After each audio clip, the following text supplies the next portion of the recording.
Hello students, welcome to Vaghela study channel. વિદ્યાર્થી મિત્રો, જો તમે વાઘેલા સ્ટડી ચેનલમાં સૌપ્રથમ આવ્યા હોય તો આ ચેનલને લાઇક કરો, શેર કરો, સબસ્ક્રાઈબ કરો તેમજ બેલ આઇકોન બટન દબાવી દો, જેથી કરીને મારા તમામ નોટિફિકેશન તમારા સુધી પહોંચી જાય અને તમે ઝડપથી વિડીયો જોઈ શકો, પરીક્ષાની તૈયારી કરી શકો. વિદ્યાર્થી મિત્રો, આજે આપણે ધોરણ 12 આર્ટ્સ અને કોમર્સનો ખૂબ જ અગત્યનો ઇંગ્લિશ વિષયનો સોલ્યુશન લેવાનું છે. તેમાં પણ સૌથી પહેલાં સેક્શન ડીનું સોલ્યુશન લેવાનું છે. હવે સેક્શન ડી પેપર 1 ઝડપથી ધ્યાન આપજો. તેમાં સૌથી પહેલાં 52મો પ્રશ્ન છે, ડુ એઝ ડિરેક્ટેડ, જેના જવાબ હમણાં લખેલા બુકમાં આવશે. 53નો સવાલ છે પણ એના જવાબ આવશે. 54 ડાયરેક્ટ ઇનડાયરેક્ટ છે, તેના જવાબ પણ હમણાં આવશે. 55માની અંદર તેમાં ફંક્શન છે કમ્પેરિંગ, તો પહેલામાં એ પણ જવાબ સાચો આવી શકે અને સી પણ છે, બે જવાબ સાચા જ થાય. 56માની અંદર જો મેનર્સ હોય તો મેનર્સમાં ડી જવાબ સાચો થાય, અને જો એમાં સવાલીન હોય ત્યારે એને સપોઝિશન હોય તો સપોઝિશનમાં એઝ ઇફ આવે તો બી જવાબ સાચો થાય. સપોઝિશન માટે બી જવાબ અને મેનર હોય તો ડી જવાબ.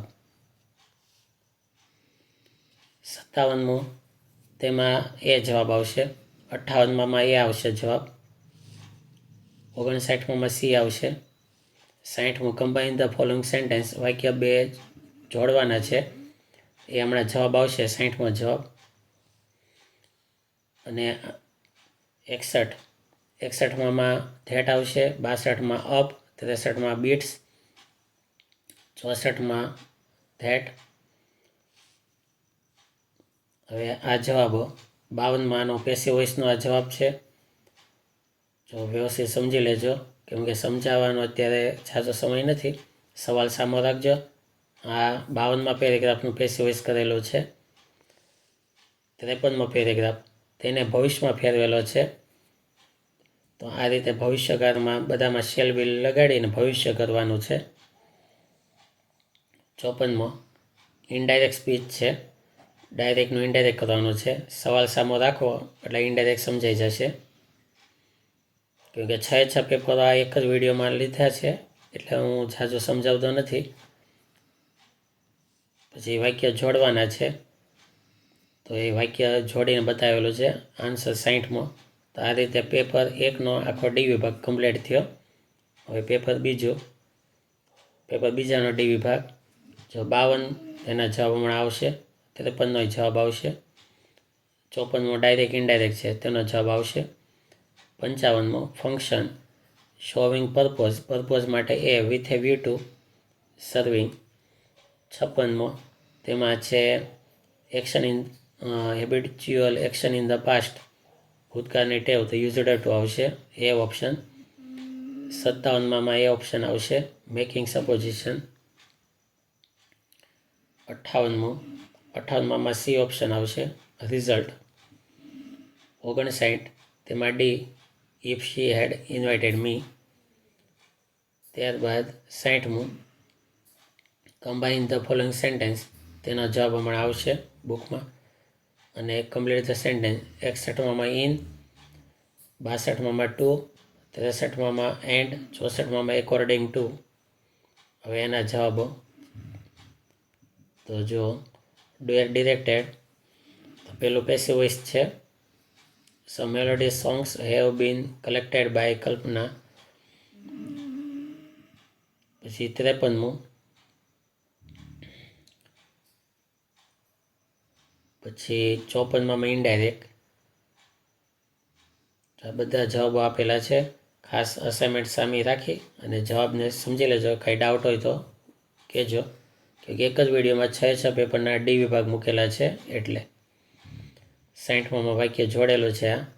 આ રીતે કમ્બાઇન ધ સેન્ટેન્સ, બે વાક્યને જોડવાના છે તે.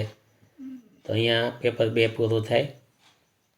હવે પેપર 3 તેનો સેક્શન ડી 52 તે ડુ એર ડિરેક્ટેડ, જેમાં કાં ચેન્જ બદલાવાનો હોય, ચેન્જ ધ વોઇસ હોય, અથવા તો change the passive voice, active voice, passive voice, કાં ટેન્સ બદલાવાનો આવે. 54મો સવાલ. 54મા સવાલમાં ડાયરેક્ટ ઇનડાયરેક્ટ હોય. પછી 55માં ફંક્શન હોય. તો પહેલામાં સી જવાબ શોવિંગ ટાઈમ, તો સી જવાબ. 56માં બી જવાબ કન્ડિશન. 57માં સી. 58માની અંદર ડી. 59માની અંદર બી. 60 કમ્બાઇન ધ સેન્ટેન્સ, એ હમણાં આવશે.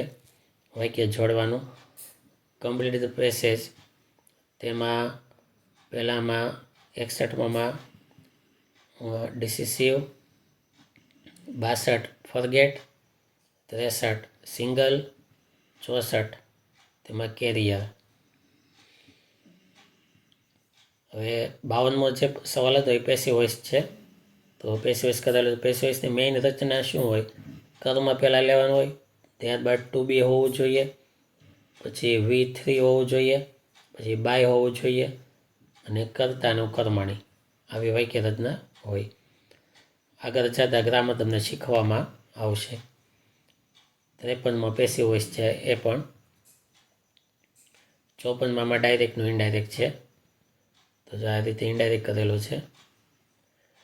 60મો વાક્યો જોડવા. 3 કે 4 વાક્ય હોય તેને જોડીને બનાવેલા છે. Section D, paper 4. 52માં ડિરેક્ટેડ. 53માં તે એમાં છે ને, જો સ્ટાર્ટ લાઈક ધીસ આપેલું હોય, આ સ્ટાર્ટ લાઈક ધીસના આધારે ખ્યાલ આવે કે શું કરવાનું છે. જો ધ લાઇબ્રેરિયન, તો સ્ટાર્ટ લાઈક ધીસમાં ધ લાઇબ્રેરિયન છે. પછી ઓપન્સ આવ્યું. ઓપન્સનું અહીંયા હેઝ ઓપન્ડ થયું. એનો અર્થ એ થયો કે કરતા તો સેમ છે, ધ લાઇબ્રેરિયન. એટલે પેસિવ વોઇસ ન થાય, પણ ટેન્સ બદલાવાનો થાય. કરતા સેમ રહેતો હોય તો ટેન્સ બદલાતો હોય. કરતા બદલાઈ જાય ને તો પેસિવ વોઇસ હોય. ધ લાઇબ્રેરિયન કરતા સેમ છે. ઓપન્સનું હેઝ ઓપન્ડ થયું, જે પૂર્ણ વર્તમાન બતાવે. આવી રીતે ડિસિઝન લેવાનું તમારે. અને 53માં છે જો હાઉ ડુ યુ ફીલ, તો હાવનો હાવ છે, પણ પછી તમે જો સ્ટાર્ટ લાઈક ધીસમાં હાવ પછી ઇઝ આવી ગયું, પછી ફેલ્ટ આવી ગયું. મતલબ યુ શબ્દને દૂર કરેલો છે, કરતા કાઢી નાખેલો છે, એટલે કે આ પેસિવ વોઇસ થયું કહેવાય. 54મો તેમાં ઇનડાયરેક્ટ કરેલું છે, એ હમણાં જવાબ આવશે બધાના. પછી આ 55મો, તેમાં પહેલાં 55માં બી. 56માં બી. 57માં સી. 58માં એ. 59માં ડી. 60માનો જવાબ હમણાં આવશે. પછી 61માં ડિસઅપોઇન્ટેડ. 62માં ઇવન. 63માની અંદર સમથિંગ. 64માં રેસ્ટોરન્ટ. પેપર 4. હવે એના જવાબ. 52માં પૂર્ણ વર્તમાનમાં ફેરવવાનું થાય, એમાં હેવ એઝ લેવાનું અને V3 લેવાનું. દરેક વાક્યમાં આવી રીતે ચેન્જ કરવાના. જો પેસિવ હોય તો હેવ એઝ V3 આવે, વચ્ચે બીન લગાડી દેવાનું. 53મો રીતે પેસિવ વોઇસ છે, તેમાં પછી 54મો ડાયરેક્ટ ઇનડાયરેક્ટ છે. આ રીતે ઇનડાયરેક્ટ કરવાનું. આખા પેરેગ્રાફનું ઇનડાયરેક્ટ કરેલું છે, ખાસ ધ્યાન આપજો. પછી 60મો વાક્ય જોડેલા છે. 3 વાક્ય આપેલા છે, તેને જોડીને એક મિનિંગફુલ સેન્ટેન્સ બનાવેલું છે. તો અહીંયા પેપર આ પૂરું થયું. પેપર 5. તેની અંદર જો 52મો સવાલ, nobody ever helps. Start like ધીસમાં આઈ એમ નેવર હેલ્પડ, એટલે કે પેસિવ વોઇસ થયો. કરતા બદલાઈ ગયો, એટલે નોબડીની બદલે આઈ આવી ગયું. હવે 53માં આઈ ડુ નોટ.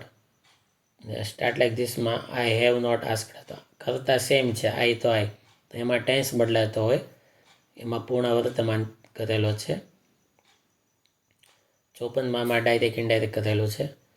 55માની અંદર પહેલામાં સી. 56માં એ.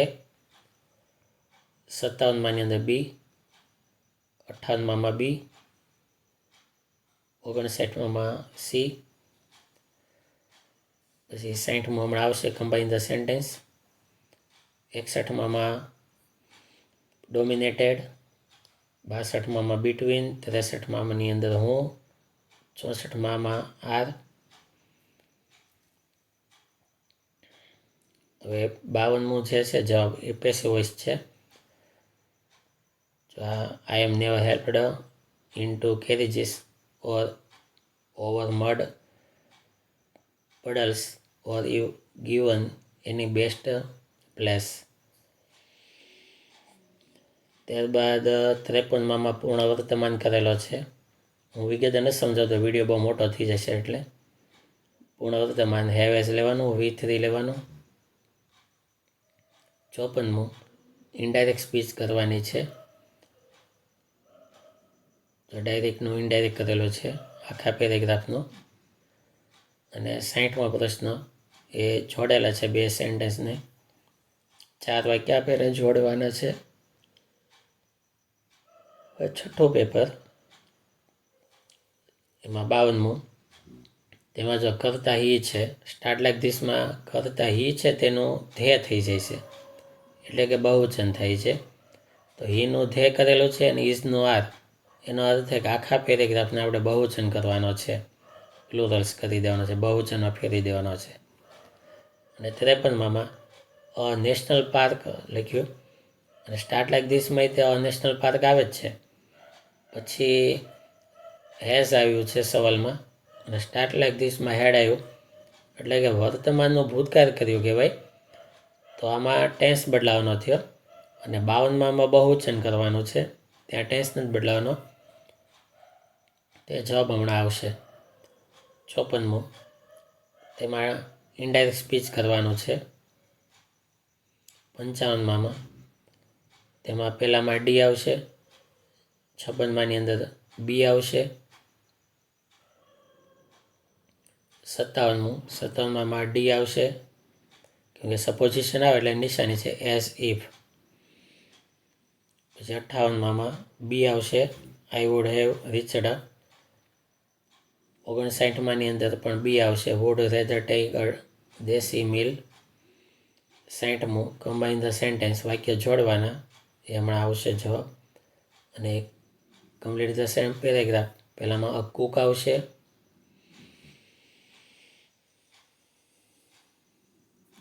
ત્યારબાદ પહેલામાં ટુ કુક આવશે. 62માની અંદર ધ અધર આવશે. 63માં કેન. 64માં યર.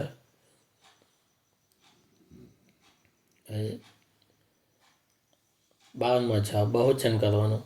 જો આ બહુવચન કરેલું છે they are taking away.